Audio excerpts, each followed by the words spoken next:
नमस्कार दोस्तों, आज हम बात करने वाले 5/3/2024 को जो आपका SSC का एग्जाम हुआ था उसके अंदर जो आपकी शिफ्ट थर्ड हुई थी उसके अंदर जितने मैथ क्वेश्चन पूछे गए थे आज की वीडियो के अंदर हम उनका फुल डिटेल सोल्यूशन हम बात करने वाले हैं।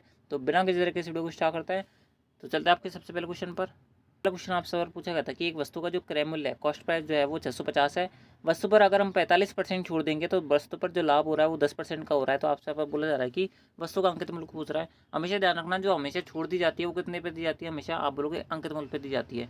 देखो, अगर वस्तु का अंकित मूल्य मैं एक्स मानूँ तो उस पर 45% छोड़ दिया, यानी कि मैंने उस वस्तु को कितना परसेंट का मार्जिन रखा है, आप बोलोगे 55% का मार्जिन रखा है। आप लोगों को बिल्कुल सही बात है ना।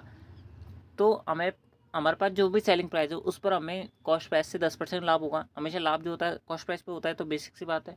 यानी कि 650 रुपये हमारा क्या आप बोलोगे कॉस्ट प्राइस है, उस पर 10% लाभ हो रहा है, यानी कि 110 का हो रहा है कि नहीं हो रहा है। आपको इसको सॉल्व करना है, आपका आंसर आपके हाथ में होगा। काटेंगे, देखो 2 0 कट जाएगा। 11 से काटेंगे, यहाँ पर 10 बार कटेगा। 11 से काटेंगे 5 बार कटेगा। 5 से काटेंगे 2 बार कटेगा। 65 × 2 यानी कि 130, यानी कि 1300 आंसर आएगा। इनका ऑप्शन दूसरा करेक्ट है। क्लियर हुआ, बेसिक सा क्वेश्चन था। अगले पे चलता है। अगला क्वेश्चन आपसे पर बोला जा रहा है कि मिंटो जो है अकेले एक मेज को मिंटो भाई साहब जो है अकेले एक मेज को बना सकते हैं कितने दिन में? 75 दिन में। कितने दिन में बना सकते हैं? 75 दिन में बना सकते हैं। मिंटो जो है एक काम को 75 दिन में कर सकता है। पिंटो जो है उस काम को 150 दिन में कर सकता है। तो पिंटो ने काम शुरू किया, 30 दिन तक काम करा, तो मिंटो शेष काम को कितने दिन पूरा करेगा? घटे से क्वेश्चन है। यहाँ पर कितना बनेगा? 150 बनेगा एलसीएम। यहाँ पर 2 आएगा, यहाँ पर 1 आएगा। पिंटो भाई साहब काम कर रहे हैं स्टार्ट, है ना। कितने दिन तक काम कर रहा है? 30 दिन तक। अगर एक दिन में एक मेज बनाएगा तो 30 दिन में कितनी बना ली होगी? आप लोगों की 30 मेज बना ली होगी। यानी कि 150 में से कितनी मेज बन चुकी है? 130 मेज बन चुकी है, यानी कि 120 मेज बची हुई है कि नहीं बची हुई है? आप लोगों को बिल्कुल बची हुई है। तो मिनटो से इस काम को कितने में पूरा करेगा? मिनटो एक दिन में कितनी मेज बना सकता है? 2 मेज बना सकता है। कितनी मेज बनानी है? 120 बनानी है, यानी कि 60 दिन लगेंगे नहीं लगेंगे? बिल्कुल लगेंगे, यानी कि ऑप्शन पहला करेक्ट हो जाएगा। अगले पे चलता है। अगला क्वेश्चन आपसे बोला जा रहा है कि 22 11 44 के लघुत्तम समवर्तक एलसीएम और एचसीएफ का आपको अनुपात बताना है। एलसीएम कितना आएगा? आप लोग यहाँ पर उनका 44 आएगा, है ना। और जो आपका एचसीएफ आएगा वो कितना आएगा? 11 आएगा। देखिए, ये तो देखने से ऑब्जर्वेशन से पता चल रहा है एलसीएम एचसीएफ क्या आना चाहिए। तो 4:1 आंसर करेक्ट हो जाएगा। अगले पे चलता है। अगला क्वेश्चन आपसे बोला जा रहा है कि यदि एक घन का कुल प्रशस्त क्षेत्रफल, टोटल सरफेस एरिया अगर 726 है तो घन का आयतन पूछ रहा है। देखो, टोटल सरफेस एरिया होता है 6a², 726 होता है। ठीक है, आप लोग बिल्कुल सही बात है। तो 6 से काटेंगे, कितनी बार कटेगा? 6 नाम सॉरी 12 की 72 होता है। 1 2 3, ठीक है, सॉरी 121 आएगा ना। तो ए की वैल्यू कितनी आ जाएगी? 11। अगर ए की वैल्यू 11 आई है तो ए का क्यूब कितना आएगा? 11 का क्यूब, यानी कि 1331। ऑप्शन 4 करेक्ट है। अगले पे चलता है। अगला क्वेश्चन आपसे बोला जा रहा है कि जी एच और जे का जो रेशो दे रखा है वो 5:2:1 दे रखा है। तो आपसे बोला जा रहा है कि G2H और जे का रेशो बताओ। कुछ नहीं करना आपको इस सवालों में, जो आपको रेशो दे रखा होता है ना वही आप इन तीनों की वैल्यू मान लो, यानी कि जी की वैल्यू 5 मान लो, एच की वैल्यू 2 मान लो और जे की वैल्यू 1 मान लो। अगर करेंगे आप यहाँ पर तो कितनी वैल्यू बनेगी? 4 और 1, ये आंसर आएगा। ऑप्शन 3 करेक्ट है। ठीक है, सबसे अच्छा मेथड है इन क्वेश्चन को सॉल्व करने पर। अगले क्वेश्चन चलते हैं। अगला बोला जा रहा है आपसे यहाँ पर यदि किसी वस्तु पर 20% छूट देने के बाद में 10% की हानि पर बेची जाती है तो क्रय मूल्य के प्रतिशत के रूप में वास्तविक अंकित मूल्य कितना है? देखो, कुछ नहीं करना है सवालों में। यदि हम 20% छोड़ देंगे, मान लो कि एक्स रुपये आपका क्या है, आप लोग यहाँ पर अंकित मूल्य है, मार्क प्राइस है, तो उस पर 20% छूट दिया, यानी कि 80% में माल बेचा। आप लोग बिल्कुल सही बात है। और 10% की हानि हुई। हानि और लाभ किस पे होता है? प्रॉफिट पे होता है, यानी कि आपके कॉस्ट प्राइस पे होता है। कॉस्ट प्राइस में भाई मान लेता हूँ, उसका कितने परसेंट की हानि हो रही है? ठीक है, 90% मिल रहा है, यानी कि ठीक है। काटेंगे 2 0 से 2 0 कट जाएगा, 1 0 से 1 0 कट जाएगा, यानी कि एक्स और वाई का रेशो कितना आ गया? आप लोग 9:8 आ गया ही नहीं? आ गया, आ गया। अब बोला जा रहा है आपसे यहाँ पर कि क्रय मूल्य के प्रतिशत के रूप में, है ना, क्रय मूल्य के प्रतिशत के रूप में वास्तविक अंकित मूल्य का परसेंट कितना है? देखो, यहाँ पर अगर आप ध्यान से देखेंगे ना तो आपका आंसर आ जाएगा। यानी कि आपसे यहाँ पर बोला जा रहा है कि 8 का जो ये 9 है वो कितना परसेंट है। तो आप क्या करोगे? यहाँ पर आप बोलोगे 9/8 × 100 कर देंगे, है ना। 100 से अगर आप 8 को काटेंगे तो कितनी बार कटेगा? 12.5 बार कटेगा। 12 नंबर कितना होता है? आप लोग 108 होते हैं, है ना। और 9×5 45, 4.5 और जोड़ेंगे इसके अंदर तो 112.5 आंसर है। ऑप्शन 3 करेक्ट है। ठीक है, ये क्वेश्चन की लैंग्वेज थोड़ी सी ऐसी दे रखी है, बाकी क्वेश्चन आसान था। अगले पे चलता है। अगला क्वेश्चन आपसे अब बोला जा रहा है कि एबीसी जो है अलग अलग किसी काम को 16 25 और 16 24 और 32 दिन में कर सकता है। तीनों मिलकर एक साथ काम करते हैं तो उन्हें उस काम को पूरा होने में कितने दिन लगेंगे? ठीक है दोस्तों, आप इस शिफ्ट का आंसर देख रहे हो, आप सबके लिए अच्छी बात है। लेकिन मेरा राय है कि इससे पहले वाली जो शिफ्ट हुई थी 5 अक्टूबर की शिफ्ट 1 हुई थी, उसके अंदर 2 क्वेश्चन ऐसे थे जो बेहतरीन क्वेश्चन थे, आपको ऐसे लगाने चाहिए। वो क्वेश्चन के आने की आशंका जो है सीजीएल मेंस तक है। ठीक है, तो आप जो उसको प्लीज़ आप देखें, मेरी रिक्वेस्ट है, बाकी आपकी मर्जी है। ठीक है, देखो ABC यहाँ पर, ठीक है, ये 16, 24 और 32 दिन में कर सकते हैं। तीनों ने मिलकर काम शुरू किया तो इन तीनों का एलसीएम कितना आएगा। तो ध्यान से देखेंगे 4 सब में कॉमन है, यहाँ पर ऊपर 4 आ रहा है, यहाँ पर 6 आ रहा है, यहाँ पर 8 आ रहा है। ठीक है, तो सॉल्व करेंगे तो 16 6 96, 96 इंटू 8 इनका एलसीएम आएगा। 16 आ गया, 8 6 48 यहाँ पर आएगा। ठीक है, मैं बिल्कुल बेसिस कर रहा हूँ इस क्वेश्चन को। और उसके बाद में यहाँ पर ध्यान से देखेंगे 6 चौके 24 यानी कि 8 चौके 32 आएगा, और यहाँ पर 32 आ रहा है यानी कि 8 चौके 32 यानी कि 6 चौके 24 आएगा।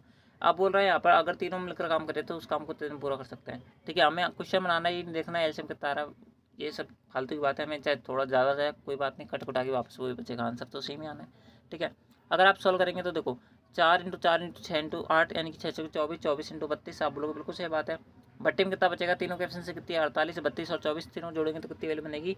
देखो 32 और 44 ये 32 और 48 ये बन गया 80, 80 और 24 कितना होता है, आप लोग 104 होते कि नहीं होते, होता है तो 104 एज इट इज लिख दो। काटो यहाँ पर 4 से तो कितनी बार कटेगा, 4 दूनी के 8 होते हैं, 4 दूनी के 8 होते हैं, है ना, और 6 चौके 24 होते हैं। तो यहाँ पर काटेंगे 6 बार कटेगा, यहाँ पर और कुछ नहीं कट रहा, यहाँ पर 13 आएगा, यहाँ पर कितनी बार आएगा, 3 बार आएगा। 32 इंटू 3 यहाँ पर कितना होता है 96, बट्टे में कितना बचेगा 13, यानी कि ऑप्शन थर्ड करेक्ट है। ठीक है, अगले पे चलता है अगला क्वेश्चन, सिंप्लीफिकेशन का था, आसान सा क्वेश्चन था। देखो आप जो इनको काटते जाओ आपका आंसर आता जाएगा। 1008 की जगह 1008 लिख दो, है ना। 40 इंटू 20 बटा 10 यानी कि यहाँ पर कितना बचेगा 2 बचेगा। 40 इंटू 2 यानी कि 80 प्लस का 2, है ना। यहाँ पर कितना बनेगा 1010, उसमें से अगर मैं 80 घटाऊंगा तो कितनी वैल्यू बनेगी 930, यानी कि ऑप्शन थर्ड करेक्ट है। अगले पे चलता है अगला क्वेश्चन, वापस रेशो को पूछा गया था। पी क्यू का रेशो रखा है, आर एस का रेशो रखा है, तो आपको यहाँ पर पी आर और आर क्यू एस की वैल्यू बतानी है। कुछ नहीं करना, पी और क्यू की जो वैल्यू वो एज इट इज यहाँ पर पटक दो, तो आर और एस का रेशो कितना बन जाएगा आप लोग के 2 रेशो 6 बन जाएगा, नहीं बन जाएगा, बच जाएगा, सॉरी 9 बचेगा, 6 रेशो 9, ठीक है, सॉरी 2 रेशो 9, ठीक है, थोड़ा सा बोलने में दिक्कत हो गई। तो पी और क्यू की वैल्यू कितनी हो जाएगी 1:3। तो आपसे अब बोला जा रहा है कि इनका मल्टीपल बताओ, 2 यहाँ पर बनेगा, 9 3 27 यहाँ पर बनेगा। ठीक है, ऑप्शन दूसरा करेक्ट है। अगले पे चलता है अगला क्वेश्चन, आपसे अब बोला जा रहा है कि अलेक्स ने 6% की साधारण ब्याज पर एक बचत बॉन्ड में $1500 का निवेश किया। 4 वर्ष बाद उसे कितने का ब्याज मिलेगा। तो वो 6% अगर 1 साल में मिल रहा है तो 4 साल में मिलेगा 24%, और $1500 उसने निवेश किया है ना, तो उसका ब्याज पूछ रहा है, तो 1500 लग दो, परसेंट को हटाने के लिए बट्टे में 100 कर दो, 2 से 2 कट जाएगा, 15 इंटू 24 यानी कितनी वैल्यू आएगी 15 चौके 60, जीरो इकाई का अंक बनेगा, इनके ऑप्शन 40 करेक्ट है। ठीक है, बाकी किसी में जीरो है नहीं है, बाकी आगे मैं कैलकुलेशन करूँगा भी, कर सकते हो आप, वैसे कोई दिक्कत नहीं है। अगले पे चलता है अगला क्वेश्चन, आपसे बोला जा रहा है कि एक व्यक्ति जो क्यू से एस तक 45 किलोमीटर प्रति घंटे की चाल से चलता है और एक निश्चित चाल से वापस भी आता है, उसकी औसत चाल जो है वो अगर इतनी है तो ऐसे क्यू की और वापस जाते समय उसकी चाल कितनी है। कुछ नहीं करना, देखो सेम डिस्टेंस उसने कवर करी है, आप लोगों को बिल्कुल सही बात है, यानी कि यहाँ पर ऊपर अगर मैं डिस्टेंस को x मानूँ तो 2x डिस्टेंस कवर कर रही है। देखो सबसे पहले आपको जो एवरेज स्पीड है उसका फॉर्मूला पता होना चाहिए। क्या होता है एवरेज स्पीड का टोटल फॉर्मूला, आप लोग total distance upon total time. आप लोग बिल्कुल सही बात है, पहले डिस्टेंस को उसने किससे कवर करा है 45 की स्पीड से, तो x बटा 45 से टाइम निकल जाएगा। दूसरी स्पीड मुझे पता नहीं है तो मैं उसको y मान लेता हूँ, है ना। और टोटल कितना आ रहा है, एवरेज स्पीड 36 आ रही है कि नहीं आ रही है।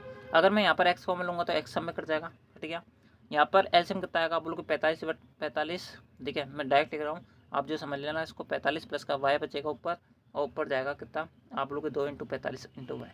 ठीक है, यहाँ तक आप लोग बिल्कुल सही बात है, काट लो जो जितना कट जाए, बाकी तो अपन कर ले लेंगे। 9 से काटेंगे 5 बार कटेगा, यहाँ पर 4 बार कटेगा, यहाँ पर इसको काटेंगे 2 बार कटेगा, यानी कितनी वैल्यू बनेगी आप लोग यहाँ पर ऊपर बचेगा 5y, कितना बनेगा 5y बचेगा, और यहाँ पर बचा हुआ है 2। 45 इंटू 2 यानी कि 90, 90 प्लस का 2 है, कितने वैल्यू बनी आपके पास यहाँ पर 90 प्लस का 2 है। मेरे पास स्पेस कम है इसलिए मैं यहाँ पर स्टेप उड़ा रहा हूँ, बाकी आप अपनी कॉपी के अंदर पूरी कैलकुलेशन कर सकते हो। तो आपसे यहाँ पर y की वैल्यू पूछा जा रहा है, यहाँ पर बचेगा 3y बराबर 90, तो y की वैल्यू आएगी 30, यानी कि ऑप्शन फर्स्ट करेक्ट है। अगले पे चलता है अगला क्वेश्चन, आपसे बोला जा रहा है कि वस्तु के मूल्य में 32% कमी की गई, फिर 44% वृद्धि कर दी गई। यदि परिणामी मूल्य इतना है तो वस्तु का वास्तविक मूल्य कितना है। देखो मान लेते वस्तु का वास्तविक मूल्य 100 रुपये था, 32% कमी की गई यानी कि 68% में आपने माल बेच दिया, फिर 44% वृद्धि करी 144 कर दिया, फिर फाइनल जो आपका सेलिंग प्राइस बना वो 4896 बना, 0.6 बना। तो आपको इसको कैलकुलेट करना, आपका आंसर आ जाएगा। देखो यानी कि आपके फिक्स इकाई के अंदर आ रहा है, यानी कि पूरा कट जाना चाहिए। आप लोग बिल्कुल सही बात है। आप जो यहाँ पर 12 से काटेंगे कितनी बार कटेगा, 12 का स्क्वायर होता है 144, 12 चौका 48, 12 इंटू 96, यानी कि यहाँ पर बचेगा कितनी बार, इतनी बार बचेगा कि नहीं बचेगा, बचेगा। 12 से काटेंगे 12 दूनी 36, 12 तीन 36, 12 चौका 48, 3.4 बार कटेगा। ठीक है, आप लोग बिल्कुल सही बात है। 34 दूना कितना होता है 68, यहाँ पर 20 बार कटेगा, तो ये 3.4 है ना, तो पॉइंट हटाएंगे यहाँ पर आएगा। 20 से 100 काटेंगे 5 बार कटेगा, 5 × 100 यानी कि 5 आंसर है। पूरी कैलकुलेशन मैंने आपको करके बताई है, यानी कि ऑप्शन दूसरा करेक्ट है।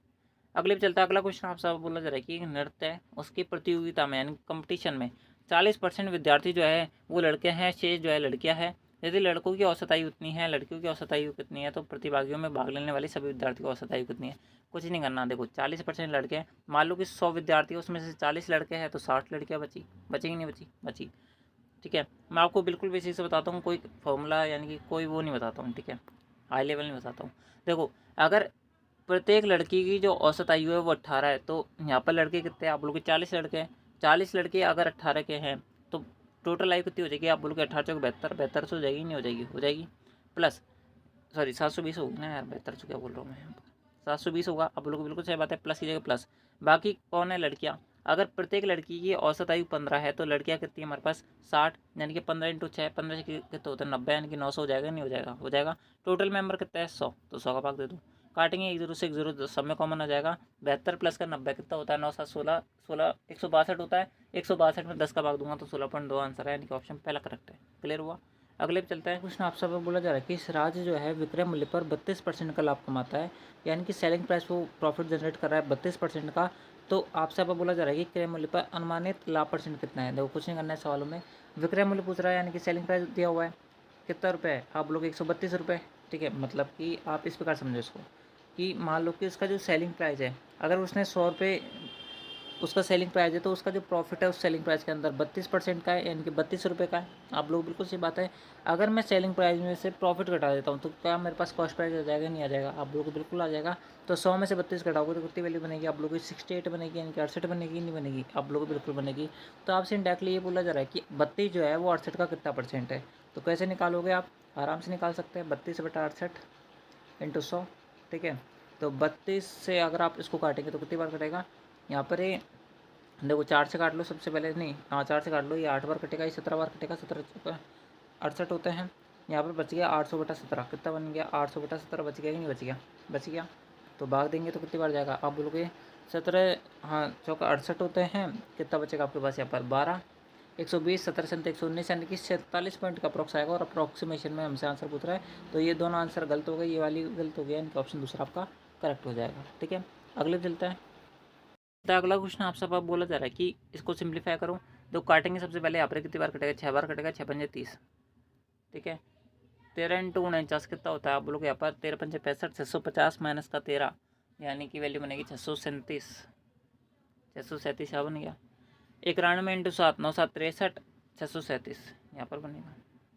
637 का दूना कितना होता है 63, 7 दूनी 14, एक आस लगेगी, 3 दूनी 6 और 1 7, 6 दूनी 12 है ना, उसमें से 30 घटाऊंगा तो 12 44 आंसर है, ऑप्शन दूसरा करेक्ट। अगले पे चलता है। अगला क्वेश्चन आप सब बोला जा रहा है कि यदि किसी व्यक्ति का जो मूल वेतन था वो 15,000 था, उसके वेतन में 12% की हो गई वृद्धि, तो नया वेतन पूछ रहा है। ठीक है, तो अगला क्वेश्चन ब्लर हो रहा है, मैं थोड़ा सही कर देता हूँ उसको, बाकी इस क्वेश्चन बताता हूँ। देखो 15,000 रुपये उसका मूल वेतन था, 12% वृद्धि हुई, यानी कि 112 हो गया, तो नया वेतन पूछ रहा है, इसको सॉल्व कर लो, 2 से 2 कट जाएगा। देखो 150 यहाँ पर यूनिट डिजिट 0 बनेगा, उसके बाद में 15 दूनी 30, 3 हाथ लगेगी, 15 × 11 5 6 1 है ना, वैसे 168 बनेगा यहाँ, क्योंकि यहाँ पर 3 हासिल भी तो 3 ना, तो 168 हाँ ये आंसर है, ऑप्शन पहले करेक्ट है। ठीक है, आप इंटू कर लेना, आपका आंसर बन जाएगा। अगले भी चलता है। अगला क्वेश्चन आपसे बोला जा रहा है कि बी सी डी ई इन सब का औसत जो है 25 है, बी और सी का औसत कितना है, तो डी और ई का औसत कितना है। देखो अगर चारों का औसत 25 है तो टोटल नंबर कितना होगा, आप लोगों को बी प्लस का सी प्लस का डी प्लस का ई की वैल्यू कितनी बनेगी, 100 बनेगी, नहीं बनेगी, बनेगी। अगर बी और सी का औसत 11 है तो टोटल नंबर कितना बनेगा 22, यानी कि बी सी की वैल्यू कितनी है, आप लोग 22 है कि नहीं है 22 रख दो यहाँ पर। डी प्लस का ई की वैल्यू कितनी बनेगी, आप लोग यहाँ पर 78 बनेगी। तो इन सब का औसत पूछ रहा है, डी और ई का औसत कितना होगा, आप लोग 78/2 यानी कि 39 आंसर है, ऑप्शन थर्ड करेक्ट है। अगले पे चलता है। अगला क्वेश्चन आप सब बोला जा रहा है कि 12,000 रुपये की मूलधन राशि है जिस पर 2 वर्ष के लिए चक्रवृद्धि ब्याज जब वार्षिक रूप से संशोधित होता है तो उसके लिए साधारण ब्याज से 4320 रुपये अधिक है, तो वार्षिक ब्याज दर ज्ञात करनी है। देखो 2 साल का चक्रवृद्धि ब्याज और साधारण ब्याज का अंतर वाला फॉर्मूला आपको याद है, तो आप उसको बना लोगे। 4320 आपका अंतर है ना। मूलधन 12,000 रुपये, रेट ऑफ इंटरेस्ट हमसे पूछ रहा है, तो R/100 का होल स्क्वायर ये फॉर्मूला होता है। ठीक है, आपको रखना पड़ेगा एक फॉर्मूला, वैसे अगर आपने प्रैक्टिस की होगी तो आपको पता होगा। काटेंगे तो 1 0 से 1 0 कट जाएगा, यहाँ पर काटेंगे 4 से, तो यहाँ पर कितनी बार कटेगा, 108 बार कटेगा, यहाँ पर बचेगा 300 बार, ठीक है। और कुछ कट रहा है क्या, नहीं, और काट लो इसको, कट रहा है तो, है ना। 12 दूनी 24 होता है, 12 पंजे 60, 25 बार कटेगा। 12 नंबर 108 होता है, 9/25 यानी कि 3/5, क्योंकि स्क्वायर था तो राउंड मार्क के स्क्वायर रूट हो जाएगा, 8/100 हो जाएगा, नहीं हो जाएगा, हो जाएगा। तो काटेंगे यहाँ पर 20 बार कटेगा, 20 × 3 यानी कि 60 आंसर, ऑप्शन पहला करेक्ट है। इसको आराम से अपनी कॉपी के अंदर सिंप्लीफाई करना, आपका आंसर आ जाएगा। अगले पे चलता है। अगला क्वेश्चन आप सब बोला जा रहा है कि इसको सिंप्लीफाई करो, कुछ नहीं करना। 18 - 3/2 इंटू क्या आएगा, आप बोलोगे 5 आएगा, तो कितनी वैल्यू बनेगी, 15/2, है ना। 15/2 यानी कि 7.5, 7.5 आएगा, तो ये वाले तो आंसर आने से रहे, तो ये 5 इकाई का अंक बनेगा। 18 में 7 जाते तो कितना बचता, 11, 11 में से भी 0.5 उड़ जाएगा, यानी कि 10.5 आंसर है, ऑप्शन पहला करेक्ट है। अगले पे चलता है लास्ट एंड फाइनल क्वेश्चन जो आपसे पूछा गया था। आपसे अब बोला जा रहा था कि यदि किसी वस्तु को बेचने पर होने वाली हानि 38% है, तो वस्तु का क्रय मूल्य और विक्रय मूल्य का अनुपात पूछ रहा है। देखो प्रॉफिट लॉस के इसमें इस बार की शिफ्ट में अच्छे खासे क्वेश्चन है। देखो 38% का आपको क्या हो रहा है, लॉस हो रहा है, ठीक है। मान लो कि 100 रुपये का आप माल खरीद के लेके आया, यहाँ पर 38 की हानि हो रही है आपको, यानी कितने माल बिक रहा है आपका, यहाँ पर आप लोग यहाँ पर आपका माल बिक रहा है 62 में। तो आपसे अब बोला जा रहा है कि क्रय मूल्य और विक्रय मूल्य का अनुपात पूछ रहा है। ये आपका कॉस्ट प्राइस था, ये आपका सेलिंग प्राइस है। काटेंगे इन दोनों का रेशियो लेंगे, तो यहाँ पर 50 बार कटेगा, यहाँ पर 31 बार कटेगा, यानी कि 50/31 आंसर है, यानी कि ऑप्शन फोर्थ करेक्ट है, ठीक है। तो दोस्तों इस प्रकार से ये था आपका यहाँ पर SSC GD का जो आपकी यहाँ पर 5/3/2024 को जो आपकी शिफ्ट ली गई थी, शिफ्ट थर्ड, है ना। उसके अंदर जितने मैथ क्वेश्चन पूछे गए थे उनको सोल्यूशन मैंने आपको बता दिया है। आई होप आपने इस वीडियो को शुरू से अंत तक देखा होगा। आपको वीडियो कैसे लगा, आपको सोल्यूशन कैसे लगा, वो आप हमें कमेंट बॉक्स में जरूर बताना। एंड दोस्तों इससे पहले वाली जो शिफ्ट हुई थी, शिफ्ट सेकंड, उसको आप जरूर देखें। एंड दोस्तों उसके अंदर अच्छे खासे क्वेश्चन आए हुए हैं, तो आप उनको देख लेना, ठीक है। बाकी आपकी मर्जी, आप देखो चाहे मत देखो, ठीक है, लेकिन मेरा एडवाइस यही रहेगी आपको, आप जरूर देखें उनको। एंड दोस्तों इससे पहले वाली जितनी भी शिफ्ट होती है उनको सोल्यूशन मैंने आपको बताया है। इसी चैनल के प्लेलिस्ट वाले ऑप्शन के अंदर सारी अब तक की जितनी भी वीडियोस हमने अपलोड की है वो आपको मिल जाएंगे, आपको कोई दिक्कत नहीं आने वाली है। तो आज की इस वीडियो के अंदर बस इतना ही, मिलता है आपके नेक्स्ट आंसर की वाली वीडियो के अंदर। तब तक ले जय हिंद, जय भारत, जय Hindustan. Thanks for watching, thank you.